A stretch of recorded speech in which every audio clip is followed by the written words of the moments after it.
हाँ तो मेरे प्यारे दोस्तों, आप सभी को फिर से एक बार स्वागत है। आप सभी को अपने YouTube channel physics bye engineer A Kumar में। तो चलिए मेरे प्यारे दोस्तों, आज हम क्लास 12th के लेक्चर्स नंबर 12 को स्टार्ट करने वाले हैं, जो कि है बहुल आवेशों के बीच लगने वाला बल, यानी force between multiple charge and superposition principle के बारे में हम आज स्टडी करने वाले हैं। तो चलिए मेरे प्यारे दोस्तों, अपने बातों को विलंब करते हुए इस टॉपिक्स को स्टार्ट करते हैं। लेकिन इससे ज़्यादा इस चैनल को, इस वीडियो को ज़्यादा से ज़्यादा लाइक कीजिए और इस चैनल को सब्सक्राइब करने का प्रयास कीजिए। चलिए दोस्तों, यहाँ पे स्टार्ट करते हैं। आज पढ़ने वाले हम लोग बहुल आवेशों के बीच लगने वाला बल। आज हम लोग पढ़ने वाले हैं बहुल आवेशों के बीच लगने वाला बल। आवेशों के बीच लगने वाला बल। बहुल आवेशों के बीच लगने वाला बल के बारे में हम लोग स्टडी करने वाले हैं। तो देखिए बाबू, इसको हम अंग्रेजी में बोलते हैं फोर्स बिटवीन मल्टीपल चार्ज। क्या बोला जाता है? फोर्स बिटवीन मल्टीपल चार्ज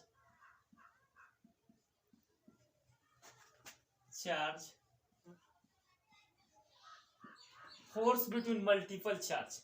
इसका और नाम है बाबू सुपरपोजिशन प्रिंसिपल भी बोलते हैं इसको। सुपरपोजिशन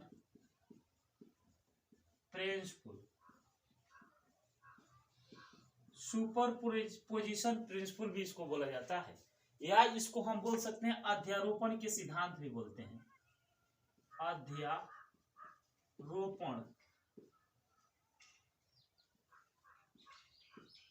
के सिद्धांत।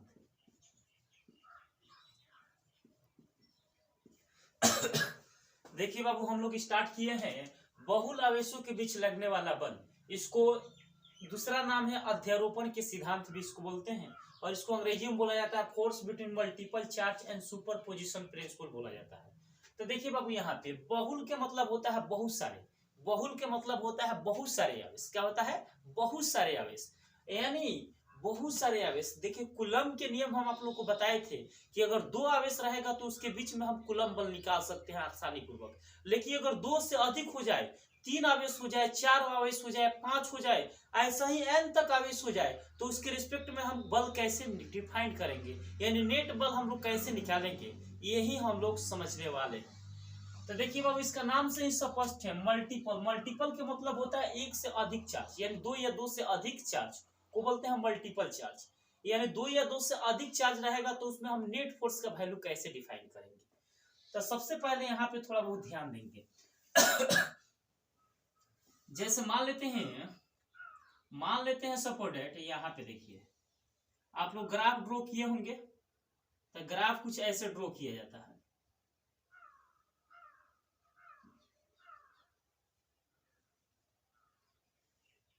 चाहे मान लेते हैं सपोज दैट यहाँ पे बहुल आवेश, जैसे मान लेते हैं कूलम के नियम का जो उपयोग होता है किसी बिंदु आवेश के लिए सत्य माना जाता है।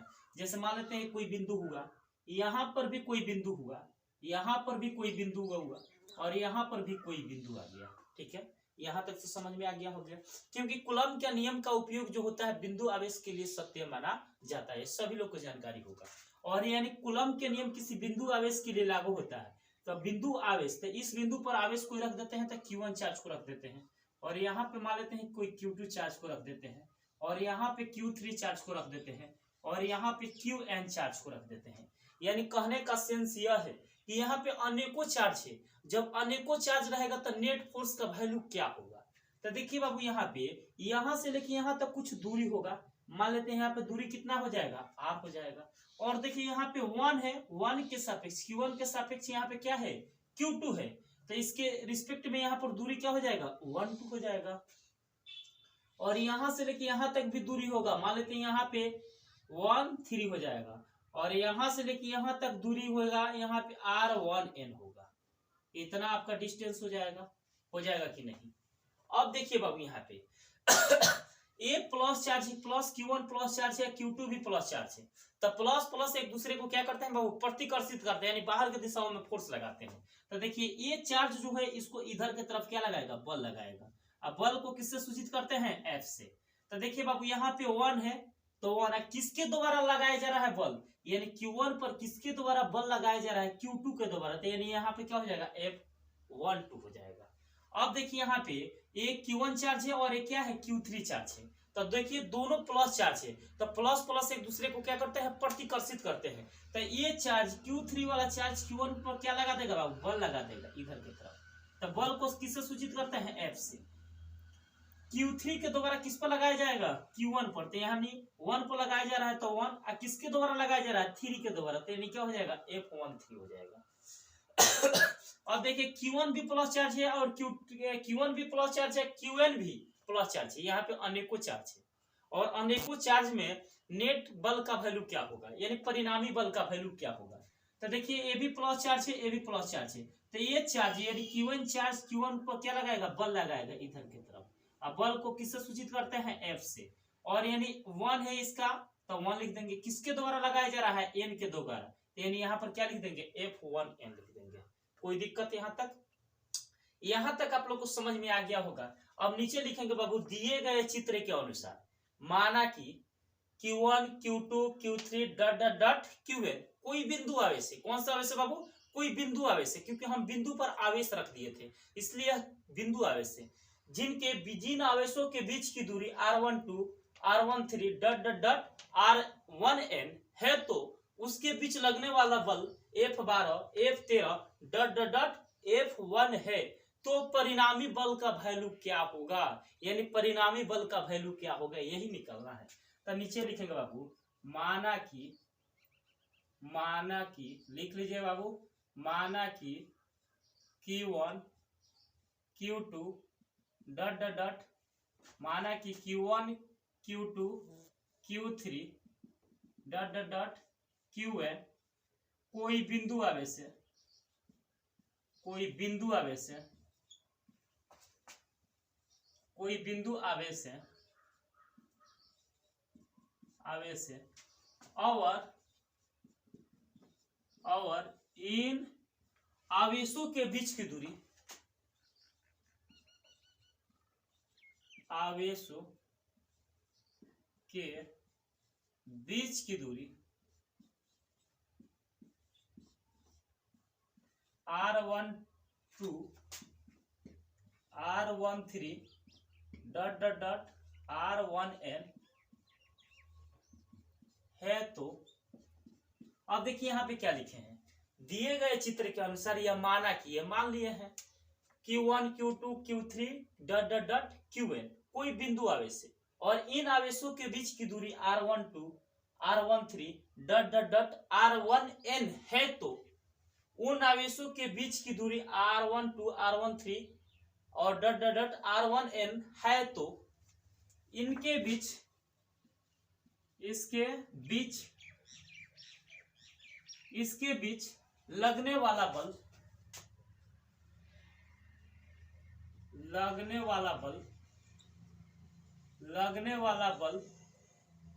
F12 dot dot dot F12 F13 dot dot dot कहां तक लग रहा है बाबू, F1N। तो परिणामी बल का मान क्या होगा, परिणामी बल के मान क्या होगा, यहाँ पे आपको कहा है, दिए गए चित्र के अनुसार माना कि Q1 Q2 Q3 dot dot dot Qn कोई बिंदु आवेश है, और इन आवेशों के बीच की दूरी R12 R13 dot dot dot R1N है। तो इन आवेशों पर लगने वाला बल F12 F13 dot dot dot F1N है। तो परिणामी बल का वैल्यू क्या होगा, यानी F नेट का वैल्यू हमको निकालना है। किसका वैल्यू निकालना है बाबू, F नेट का। तो F नेट का वैल्यू क्या निकालेंगे, देखिए यहाँ पे F नेट बराबर, ये सूत्र हो जाएगा F12 प्लस यहाँ पे क्या हो जाएगा 13 प्लस डॉट डॉट डॉट क्या हो जाएगा यहाँ पे F1N। तो देखिए यहाँ पे कूलम बल का सूत्र क्या होता है, दो चार्जों के बीच में F12 के मतलब होता है दो Q1 और Q2 के चार्ज के रिस्पेक्ट में। यहाँ पे बल निकालेंगे तो K, यहाँ पे Q1 Q2 और बटा कितना हो जाएगा R²। लेकिन यहाँ पे 12 दिया है यानी R12 क्या हो जाएगा स्क्वायर, और इसको एकांक सदिश के रिस्पेक्ट में लिख देंगे तो यानी एकांक सदिश R12, उसके बाद प्लस का साइन दे देंगे, कोई दिक्कत। अब देखिए यहाँ पे F13 को निकालेंगे K Q1 और यहाँ पे क्या है Q3 है, तो चार्ज क्या हो जाएगा Q3 अब बटा R² होता है, तो दूरी क्या है R13 का क्या है स्क्वायर, फिर यहाँ पे प्लस का साइन, फिर यहाँ पर डॉट डॉट, उसके बाद यहाँ पे इस पर n पर निकालेंगे तो K Q1 और उसके बाद क्या हो जाएगा Qn अब बटा हो जाएगा R² यानी R1N के होल स्क्वायर, और यानी यहाँ पे एकांक सदिश के रूप में एकांक सदिश R1N लिख देंगे। इतना हो गया। उसके बाद यहाँ पे एक काम करेंगे बाबू इससे पहले हम लोग क्लास 11th में एकांक सदिश वेक्टर ए कैप बराबर पढ़ चुके हैं, वेक्टर ए बटा वेक्टर ए का मॉड, इतना ये फॉर्मूला हम लोग पढ़े होंगे, ए कैप बराबर वेक्टर ए बटा वेक्टर ए का मॉड। तो देखिए यहाँ पे इस वेक्टर के फॉर्म में है तो इसको हम तोड़ेंगे, ठीक है, एकांक सदिश के रिस्पेक्ट में, तो यानी क्या क्या हो जाएगा यहाँ पे K Q1 Q2 अब बटा यहाँ पे R12 के स्क्वायर, और इसको एकांक सदिश के रिस्पेक्ट में तोड़ेंगे तो R12 अब बटा यहाँ पे R12 का क्या हो जाएगा मॉड, इतना हो जाएगा। फिर यहाँ पे प्लस का साइन लगा देंगे, उसके बाद K Q1 Q3 अब बटा यहाँ पे R13 के Q, इसको यहाँ पे एकांक सदिश क्या हो जाएगा R13 हो जाएगा, सॉरी R13, इसको एकांक सदिश पर तोड़ेंगे तो वेक्टर R13 अब बटा यहाँ पे R13 का मॉड, फिर यहाँ पे प्लस चार्ज लगा देंगे और उसके बाद उसको तोड़ेंगे तो देखिए यहाँ पे क्या हो जाएगा, यहाँ पे K Q1 Qn अब बटा यहाँ पे R1N के होल स्क्वायर, इसको एकांक सदिश पर तोड़ेंगे तो R1N अब बटा यहाँ पर R1N का क्या लिख देंगे मॉड। यहाँ तक कोई दिक्कत।